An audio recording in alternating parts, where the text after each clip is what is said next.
Welcome back, everybody. So today we're going to talk about season 4 of Bridgerton, part 1, obviously, because part 2 hasn't come out yet. They're splitting the seasons. I don't know why everybody loves to split the seasons. It's just the most annoying thing ever, but whatever. We just kind of have to go with it. So I actually was gonna wait until the part 2 came out. Um, but I couldn't resist. Last night, actually, I think around like 9:30, 10, it was bedtime for me. And I was like, I feel like I should watch Bridgerton, the new season. And I did. And I basically watched all 4 episodes. I didn't end up going to sleep until like 2 something in the morning, which was really, really dumb of me because I actually had an appointment the following morning at 10 a.m. And so I had to wake up pretty early. I didn't realize I had my alarm at like 7:30. So I went to sleep around like 2:20, 2:30. And then I end up waking up at like 7:30 in the morning. And then I ended up actually getting out from my bed at around like 8:20, all to get ready and make sure that I was at the place I needed to go to by 10. I needed to be there at 10. So, and then I didn't take a nap, and it's already 10 something p.m. So here I am, gonna recap or give you my little insight and opinion on this season, the first part. So stick around, and thank you so much. So let's start off here. For the first episode, we kind of just reintroduce all the characters. It's been a while, right, since the last season. And so, we kind of have to really hit it home that our main character for the season, Benedict, our main Bridgerton character this season, Benedict, is a playboy, a rake, as they call them in the show. Um, we really have to hit it home. Just, again, have to go in theme, right? And it's kind of interesting because we all saw that for the previous, it was very Cinderella core, and it is a Cinderella core theme throughout like their love is Cinderella story. But the fact that he's, a little playboy is kind of interesting. He turns a new man, I suppose, I don't know. I haven't read the books, so yeah. I should, but I don't want to read the books. I don't want it to like spoil the show because a lot of times what happens when you read a book and then you watch the show, you compare the show to the book, or vice versa. You watch the show and then you read the book and then you realize, I don't like this or I don't like that. And so I just decided that I was not going to read the books for Bridgerton, and that's okay. Um, I'm just gonna because I realized for Francesca, um, the fact that they changed her love interest from Michael to Michaela. Um, like at first I was like, whatever, but then turns out that in the books, uh, she suffers from fertility issues, and I think that's something that they robbed the show of, for a woman to be able to, you know, women that experience or have experienced fertility issues, to kind of resonate with that story. So um, I feel like they should have stuck with, the original Michael, not Michaela, just to stay true to the fact that she's going to be having fertility issues. But I mean, that's neither here nor there. We're not the executive producers for Bridgerton, so no matter how much we complain, it's done. Whatever, move on, right? So let's talk about season 4. So in this season, we see that the queen got tired of having female debutantes, her diamond star, right? Her diamond. for the season. She is now moving to a male champion, which makes sense because again, Benedict is the male leading Bridgerton this season, so we had to switch it up, which is pretty cool. But again, it starts off kind of, I feel like kind of slow, but at the same time, the first episode kind of sets a good pace for you know for the rest of the story. Um, Honestly, watching all 4 episodes, it felt like it was so fast, so fast. I don't know how to explain it. So we're introduced in the first episode to Alfie and Irma, who are the servants of the Penwood home, and they're the ones that help our girl Sophie become Cinderella, right? So they're like the fairy godmothers, both of them. Um, and I really love the fact that Alfie is just serving. He has a little bit of, he's a fairy godmother. I feel like he's the one that's making it happen. He's like the go getter. He's the one that's helping Sophie out a lot, um and of course Irma too, the servant, the female servant. She's like fairy godmother too, right? So I thought that was really cute how they gave the servants lines and how in this season you see that part of the Bridgerton fantasy. We're not seeing just, all this prim and proper situation happening. Um, and I'm actually looking at my notes because I had to take a little bit of notes. And then again, throughout the show, our male lead, Mr. Benedict, he's he's our playboy yearning rake. Rake? I don't know. I think that's so funny. To me, rake sounds like, that cryptic, the rake. Yeah. But I guess, that when they first used the word rake there, I immediately thought of the cryptic, which is hilarious to me. But no, you can feel a lot of yearning from him. Um, the first 3 seasons, he really wasn't one of my favorite characters. Apparently, everybody loved him. The first 3 seasons, he was one of the main favorite characters. He wasn't in my list of top 3 Bridgertons or top 4 even. Um, but at this season, you get to see all his little charm, his charisma. I just don't like personally that he's a playboy. This is, you know, I just don't like it, but whatever. And so we move on to them, Sophie and Benedict, meeting, and again the whole Cinderella story. She forgot her glove. She left it behind. She's found out by her evil stepmom. So Sophie, spoiler alert, which again, if you're seeing this, you probably already watched it. You're just here to hear me ramble, which is awesome. Thank you. Again, thank you for listening to me ramble. But Sophie, she's our classic Cinderella girl.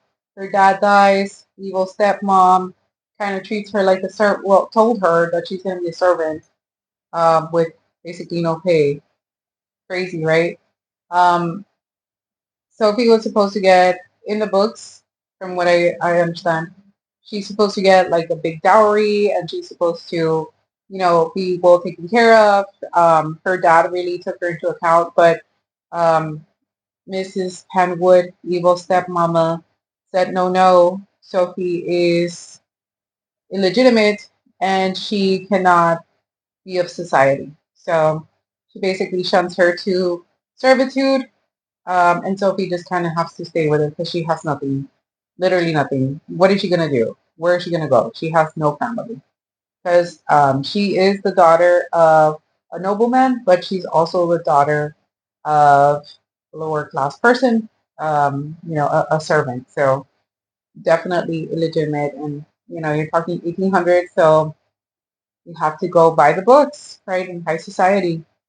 And so again, they meet, and then some time passes. Like she's found out. Sophie's eventually found out, like right away, like evil stepmama. So evil stepmama kind of just takes her to the curb, and Sophie has to, figure things out.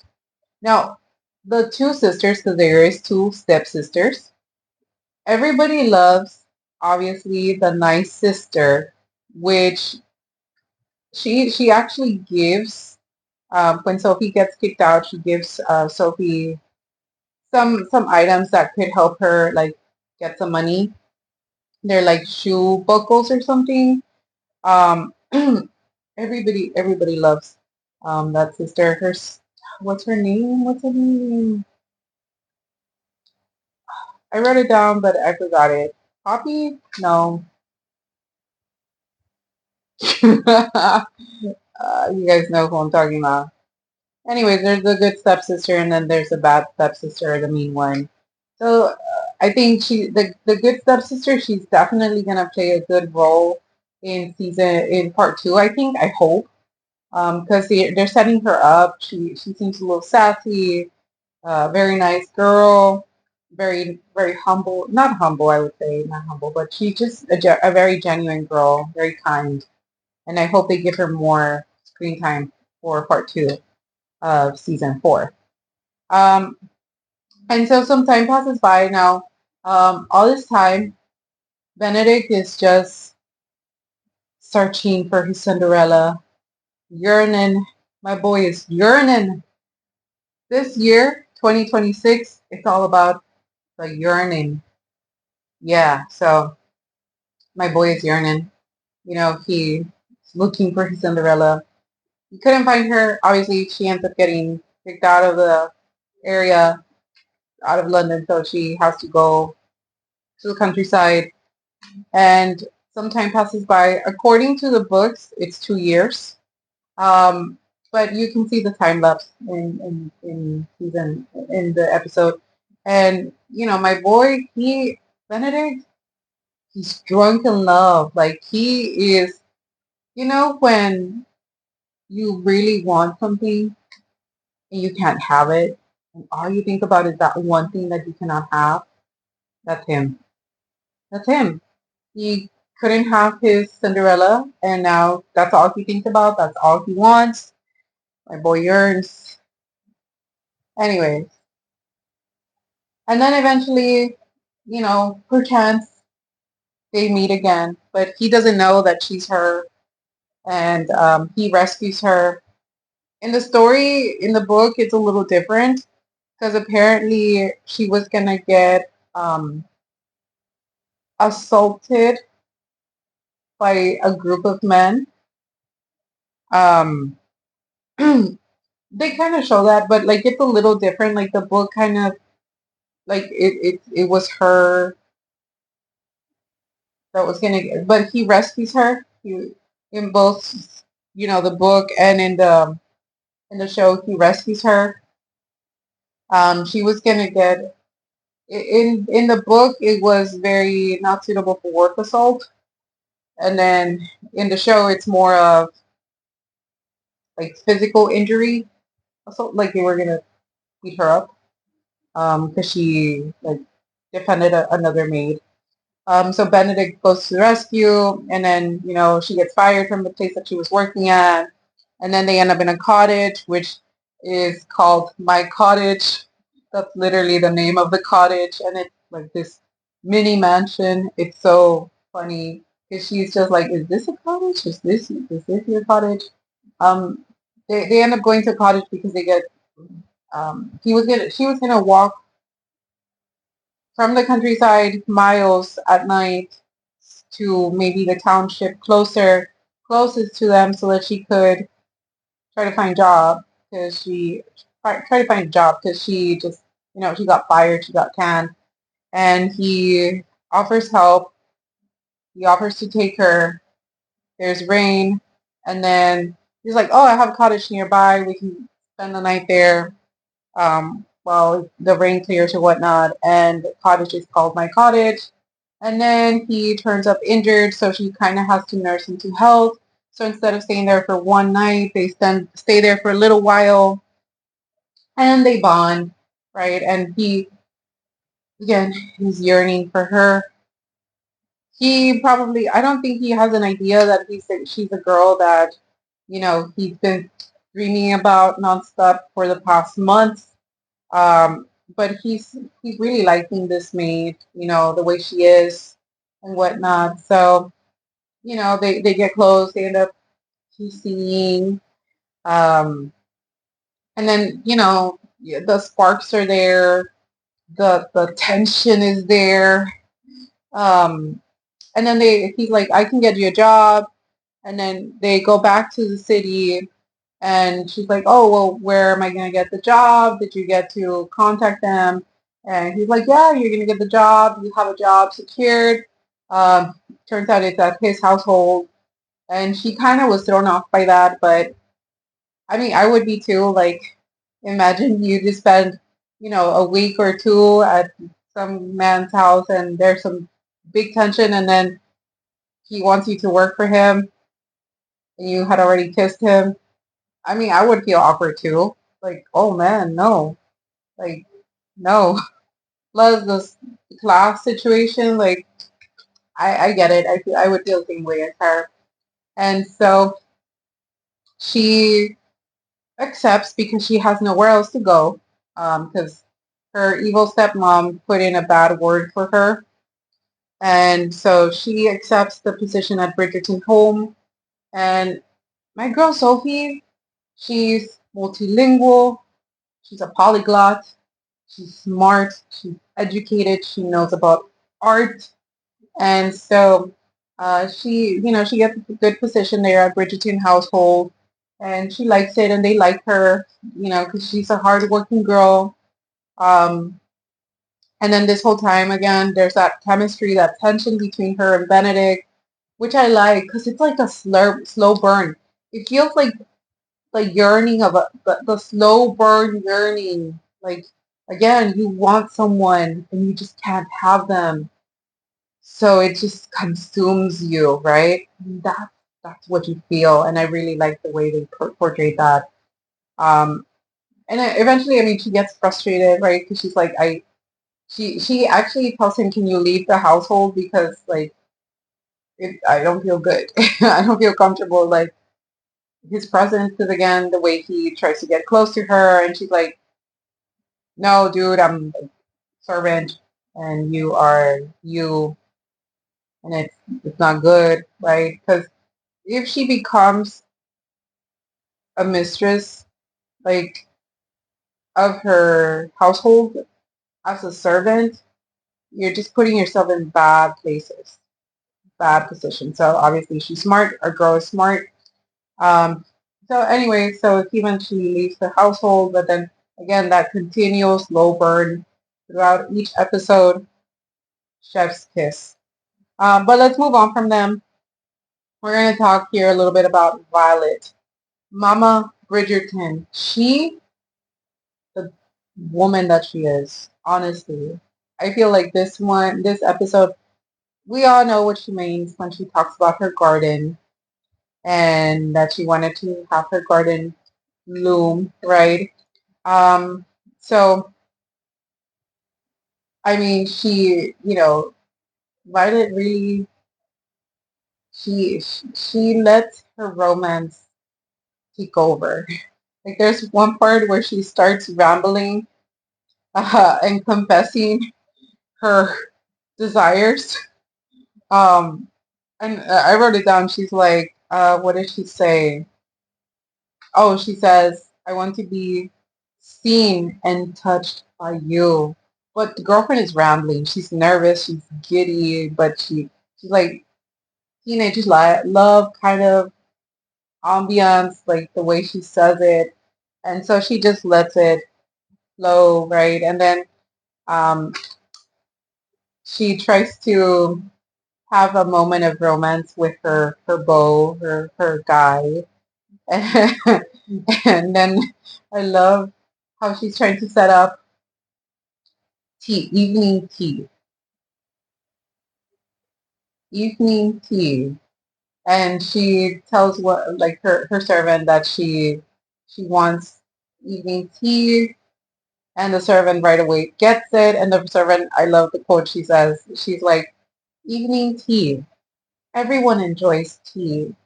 Life is meant to be lived. And I was like, girl, you're right. You're right. When you write, you write. So basically, Violet kind of was like, yeah, you're right. I deserve to get some tea. I deserve to be the tea. And then, I mean, Violet, when she sets up her rendezvous night at her home, she says, and everybody has seen this, like, on, on the social media, that she's gonna be the tea that is being served to him. I'm the tea you will be having. Ooh, girl. Mm, her confidence. I feel like this season, Violet just she glows. She's got that. Obviously, she's mama, so she has to take care of her kids and try to get them married and try to make sure that they're okay. But also this season, I mean, she's just flourishing. Her like we see that side of her, like of her of being womanhood. Even like the way they dress her, she's so like girl coded in a way that's like there's romance in my life. You know when they say that when you're in love you glow, that's what she's given this season, and I'm here for it. I'm so enjoying it.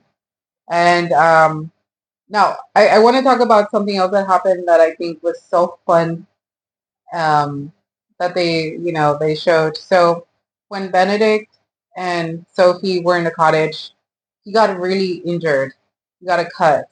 And that very first night, he's like whining, and in his sleep, he's like having fever dreams, right? Because obviously the cut is getting to him. It's probably getting infected. So he's having this fever dream, and that's when Sophie goes to the rescue and she tries to help him. She pours like alcohol on the wound so that it won't get infected, or like the infection won't spread. But in the middle of all this, Mr. Benedict he's out of it. He has a fever dream, and he see flashbacks of like the girl that he's been dreaming about, and then I think in his mind he's like, this could be it. And then he's telling Sophie to, like, from his fever dream, he's telling Sophie to kiss him. So I thought that was so fun. And she's just like tempted, but obviously she doesn't do it. But those fever dreams, man, they really are something. I feel like sometimes fever dreams, they call them fever dreams for a reason, right? But you know when you're when you go to the dentist and they put you under it and then you wake up from the anesthesia, um, you say you're honest, right? You just blur out stuff. I feel like fever dreams are that. You're just, you know, your wild desires just come to life. And his desires, because again, he's been yearning. Our boy has been yearning, so his desires have been Sophie for months. So he's just not holding back. So I thought that again, that was super funny and kind of adorable and cute, because again, she's trying to help him and she's like, "What?" Um, Now the one note I have about this season that I noticed, this Bridgerton, they have some very spicy scenes, or some previous seasons, there's been spicy scenes. They're known for having a spicy scene here or there. But this season, I noticed that they showed a lot of male butts, and that was super funny to me. I'm like, is that really necessary? Is that really necessary? But you know what? Again, we're not the producers of this show. They want to show male butts, male booties. That's on them. I just thought it was like unnecessary, but I mean, whatever. So we're left off with the last episode, which basically, Sophie decides she's going to stay in the Bridgerton household as a servant, woman, as a servant. Um, and that night that Violet sets up her rendezvous, she wants all the servants, everybody to be out of the house so that she can be doing her thing in peace. And Violet was gonna go. I'm sorry, Sophie was gonna go with, her servant friends to, um, I guess a bar, right? A tavern. Um, and then she forgot her coin purse, so she goes back, and then she sees Benedict, and then things get spicy, and then Benedict said some really not I don't want to say it's nice things. He just was trying to romance her, right? And at the end, he says, "Be my mistress." Like what? What? But I get it. I get it. 1800s. She's a servant. Most you can be is a mistress. But the way he set it up, those lines, what they were doing, they were getting hot and spicy. And then he finishes it off with "Be my mistress," and he's smiling. I was just repulsed. And I think all of you were probably repulsed too. Like, what the heck? But I mean, it is expected. That's part of it, right? And I'm just glad that my girl Sophie, she walked out. She walked away. Obviously, we all know that they're gonna end up together.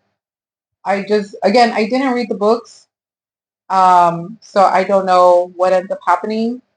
I'll probably do once part two comes out. I'll probably do another little recap later in February. But um, I'm glad she kind of just walked away from that proposal because we all know Sophie. She's a strong, independent woman, and she will not be someone's mistress. I hope not. I really hope not. I didn't read the book, so who knows? Um, I feel like the season's probably pretty predictable. If you already read the books, great. You already know what's going to happen. But for me, who didn't read the books, here's what I think is going to happen. She'll eventually find out that she has a big dowry. I don't know how it's going to get out there, but I'm sure it'll get out there. Um, she'll claim her place, maybe, as the illegitimate daughter of a nobleman. I don't know how that would happen, but I'm sure that could happen. And then maybe Benedict, or maybe she just doesn't, and maybe Benedict just claims her as a wife, um, because he can't live without her, and maybe Violet is like, you know what, you're the second born son, it's fine. She's servant, but I get it, you're in love, and I want you to be married, so it doesn't matter that she's a servant. I think maybe that's gonna happen. I don't know. And then maybe, they get married and have babies. Yeah, that's what's gonna happen. All right, I rambled on for too long. I yapped way too long. If you're still here, thank you. Thank you. Oh, by the way, I made this bear. I made three of them, and I put the little handkerchiefs. So it's like cotton in the back and then like faux leather in the front. I actually made them. I made the cutout, and I have a sewing machine, which I actually broke like a few months ago, like 3 months ago, so I haven't been using it. But yeah, I made this bear. It has a name. Um, yeah, I didn't pick the name. Someone else picked it, but I'm not gonna tell you the name. But yeah, I made this little bear, and then I just put a little handkerchief on it to give it some personality. It's a boy, by the way. This is a boy. The bear on the other couch is a girl. Anyways, thank you for staying. Thank you for listening to me. Yeah. Have a great day. Have a great night. Uh, bye.